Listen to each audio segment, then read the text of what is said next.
আসসালামু আলাইকুম। আশা করি সবাই ভালো আছেন। 2026 সালে দুর্নীতি দমন কমিশনের সদ্য ঘটে যাওয়া একটি নিয়োগ পরীক্ষা হলো উপসহকারী পরিচালক পদে। এখানে মোট 100টি প্রশ্নের ভিতরে 20টি ছিল গণিতের প্রশ্ন।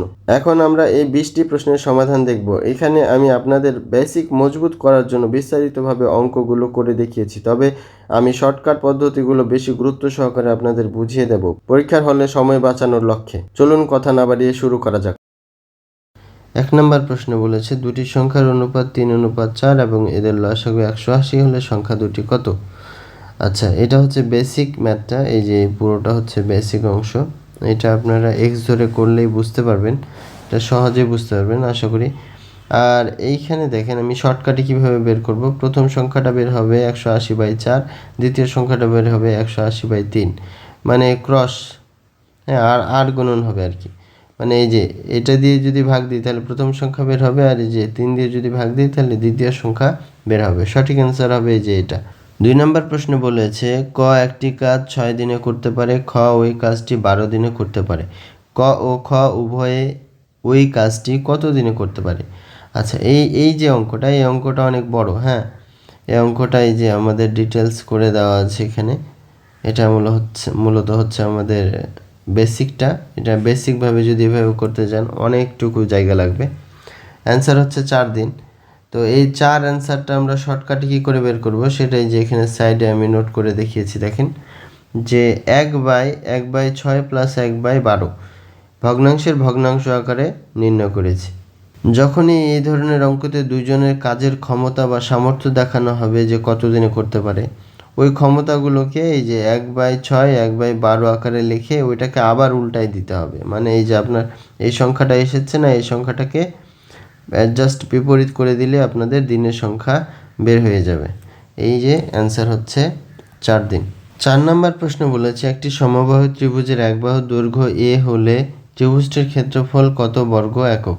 আসলে এটা একটা সূত্রটা সরাসরি মুখস্থ করলেও হয়ে যায়। এটা অনেকেরই মুখস্থ আছে আমি জানি, তবুও আমি যে এখানে সূত্রটা কি করে বের করা হয়েছে সেটা আমি ডিটেলস লিখে দেখিয়েছি।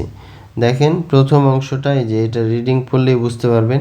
এই অংশটা পড়ার পরে এই যে সম্পূর্ণ আমরা এই যে এডি যে উচ্চতা বের করেছি, এই যে এটা উচ্চতা এডি, এটা উচ্চতা বের করেছি। আর এই যে এটা হচ্ছে ভূমি হলো এ, এই যে ভূমি হলো এ এবং উচ্চতা হলো এটা হাফ ইন্টু ভূমি গুণন উচ্চতা। এখানে ক্যালকুলেশন করলে আমাদের এই যে এই মানটা আসে। আশা করি বুঝতে পেরেছেন। তাহলে সঠিক অ্যান্সার হচ্ছে আমাদের এই যে ঘ। 5 নম্বর প্রশ্ন বলা হয়েছে এবিসি ত্রিভুজের কোণ এ সমান 37 ডিগ্রি এবং কোণ সি সমান হচ্ছে 53 ডিগ্রি হলে এটি কী ধরনের ত্রিভুজ? আচ্ছা, এটা সরাসরি এই যে এখানে ব্যাখ্যা দেওয়া আছে। আমরা জানি ত্রিভুজের 3টা কোণের সমষ্টি 180। আচ্ছা, এই দুইটা কোণ তাহলে ওপাশে পার হয়ে গেলে বিয়োগ হয়ে যাচ্ছে, আসলে 90 ডিগ্রি পাচ্ছি আমরা কোণ বি সমান। তাহলে এটা অবশ্যই একটা সমকোণী ত্রিভুজ। 6 নম্বর প্রশ্নে বলা হয়েছে একটি ধারার সংখ্যাগুলো নিম্নরূপ, এই ধারাটার 10তম পদ কত?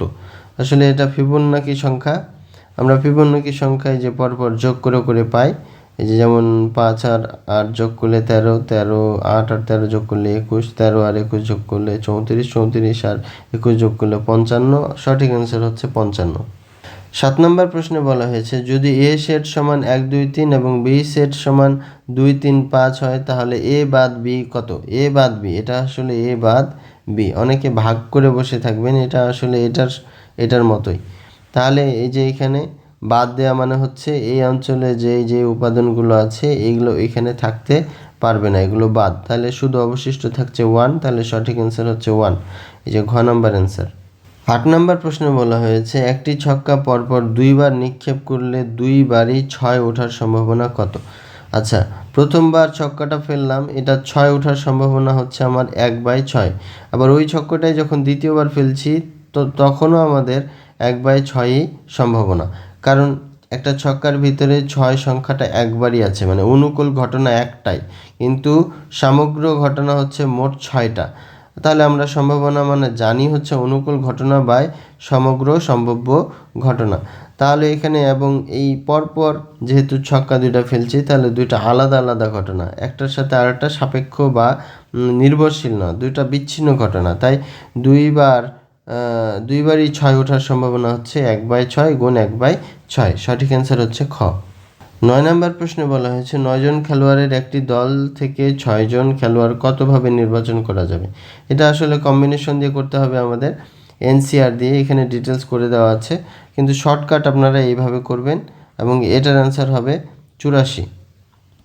10 নম্বর প্রশ্নে এখানে একটা সূচকের অঙ্ক দেওয়া হয়েছে, এখানে ব্র্যাকেট উঠিয়ে দিলে স্কোয়ারের কারণে 4x স্কোয়ার হবে ভাগ x⁵ এবং সূচক বিয়োগ হয়ে যায় যখন ভাগ অবস্থায় থাকে ভিত্তিগুলো, তাহলে সঠিক অ্যান্সার আমাদের এই যে গ।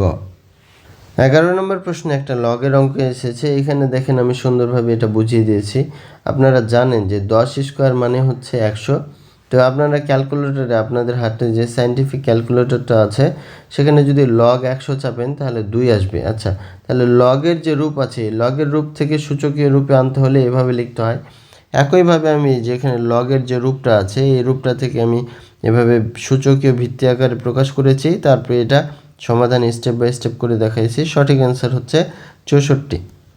12 নম্বর প্রশ্নে বলা হয়েছে ঝন্টু ও তার বাবার বয়সের সমষ্টি বর্তমানে 40 বছর। ঝন্টুর বাবা তার চাইতে 28 বছরের বড়। 13 বছর পর তাদের দুজনের বয়সের সমষ্টি কত হবে। এখানে বেসিকটা করে দেওয়া আছে, এইভাবে তো আর পরীক্ষার হলে করব না। আসলে সঠিক অ্যান্সারটা হবে এই যে বর্তমানে 40 বছর, তাহলে 13 বছর পরে 13 13 26 বছর দুজনেরই বেড়ে যাবে, তাহলে সঠিক অ্যান্সার হচ্ছে 66। 13 নম্বর প্রশ্ন বলেছে এই রাশিটার একটি উৎপাদক হচ্ছে 7+x, তাহলে অপর উৎপাদক কত। তাহলে এটা এইভাবে উৎপাদক করলে আমাদের এই যে এটা অ্যান্সার আসে, এটা খুবই ইজি অঙ্ক, অ্যান্সার হচ্ছে খ। 14 নম্বর প্রশ্ন বলা হয়েছে এম ও এন উভয়ে বিজোড় সংখ্যা হলে নিচের কোনটি বিজোড় সংখ্যা। আচ্ছা, এমকেও একটা বিজোড় সংখ্যা ধরবো, এনকেও একটা বিজোড় সংখ্যা ধরবো। এখন স্টেপ বাই স্টেপ প্রত্যেকটা অপশন যদি চেক করি দেখেন যে প্রত্যেকটা বিজোড় সংখ্যা এসেছে, তাহলে অ্যান্সার হচ্ছে ঘ। 15 নম্বর প্রশ্নে বলা হয়েছে একজন কলা বিক্রেতার কাছে যে কলা ছিল তার 40% বিক্রয় করতে পারলো। সে গুণে দেখলো এখনও তার কাছে 10 ডজন কলা আছে। তার কাছে প্রথমে কতটি কলা ছিল। আচ্ছা, 10 ডজন মানে যে 120টি, এবং কলা অবশিষ্ট আরও আছে 60%, মানে এই 60% মানে হচ্ছে 120টা। 60% কলা মানে যদি 120টা হয় তাহলে 100% সমান যে আমাদের এখানে 200টি বের হয়েছে। আর শর্টকাট মূলত আমরা এইটুকু করব, হ্যাঁ পরীক্ষার হলে এইটুকু করলেই আমাদের অ্যান্সারটা বের হয়ে যাচ্ছে। 16 নম্বর প্রশ্নে বলা হয়েছে 18 মিটার লম্বা একটি মই ভূমির সাথে 30 ডিগ্রি কোণ করে দেয়াল স্পর্শ করে। এই যে এইভাবে দেয়াল স্পর্শ করছে, এখানে ভূমির সাথে 30 ডিগ্রি কোণ উৎপন্ন করেছে, তাহলে আসলে এই যে উচ্চতা কত, দেয়ালের উচ্চতা জানতে চাওয়া হয়েছে। এটা আমাদের এই যে এখানে সুন্দরভাবে বেসিকভাবে সুন্দরভাবে করে দেওয়া আছে। তো আপনারা তো আর এভাবে করবেন না, আমি শর্টকাটটা যেটা বলতে চাই সেটা হচ্ছে যে যখনই এইটা বাহুর দৈর্ঘ্য দেওয়া থাকবে তখন উচ্চতাটা হবে এই যে এটার অর্ধেক, সোজা হিসাব। 30 ডিগ্রির বিপরীতে যেই বাহুটা থাকবে সেটা হচ্ছে অতিভুজের অর্ধেক হবে। এ পদ্ধতিতে করলে এই যে আমাদের অ্যান্সার হচ্ছে 9। 17 নম্বর প্রশ্ন বলা হয়েছে মডুলাস x-5 = 6 এর সমাধান সেট কোনটি হবে। আচ্ছা, মডুলাস মানে হচ্ছে একবার প্লাস মান ধরতে হবে একবার মাইনাস মান ধরতে হবে। এই প্লাস মাইনাস মান ধরে x এর মানগুলো এই যে এই দুইটা বের হয়েছে এবং সমাধান সেট হচ্ছে আমাদের যে অ্যান্সার আমাদের খ। 18 নম্বর প্রশ্নে দুইটা অনুপাত দেওয়া আছে, একটা অনুপাত এটা একটা অনুপাত এটা, এবং এখান থেকে নতুন উৎপাদিত অনুপাত সি অনুপাত বি বের করতে বলেছে। এখন এখানে অনুপস্থিত হচ্ছে এ অনুপাত, তাই এ অনুপাতটাকে আমরা একই রকম করে ফেলেছি এবং এই দুটা বাদ দিয়ে দিয়েছি। তখন আমাদের এই যে এটা হচ্ছে সি আর এটা হচ্ছে বি, তখন সি অনুপাত বি সমান এই যে আমাদের এটা হয়ে যাচ্ছে 25:24। তাহলে আমাদের সঠিক অ্যান্সার হচ্ছে আমাদের এই যে এখানকার গ। 19 নম্বর প্রশ্নে এই যে মান নির্ণয়ের অঙ্কটা এটা সবাই পারেন আমি জানি, যে এখানে সূত্র ফেলে দিয়েছি, সূত্রের মধ্যে মান বসিয়ে যে এটা ক্যালকুলেশন করলে যে আমাদের অ্যান্সার হচ্ছে এটার কোনো শর্টকাট পদ্ধতি তেমন নাই, আসলে এটাই হচ্ছে অ্যান্সার। আশা করি বুঝতে পেরেছেন। 20 নম্বর প্রশ্নে একটা ফাংশনের অঙ্ক দেওয়া আছে এবং ওই ফাংশনের ভেতরে 4 বসাইলে কত হবে। এই যে এখানে 4 বসিয়েছি, অর্থাৎ এক্সের জায়গাগুলোতে আমরা 4 বসাবো এবং এই ক্যালকুলেশন করলে আমাদের অ্যান্সারটা হচ্ছে 13, অ্যান্সার হচ্ছে ঘ। ভিডিওটি ভালো লাগলে লাইক কমেন্ট শেয়ার করুন এবং সাবস্ক্রাইব করে পাশে থাকুন এবং সবার আগে নোটিফিকেশন পেতে বেল আইকনে ক্লিক করতে ভুলবেন না। সবার সুস্বাস্থ্য কামনা করে বিদায় নিচ্ছি। আসসালামু আলাইকুম রহমতুল্লাহ।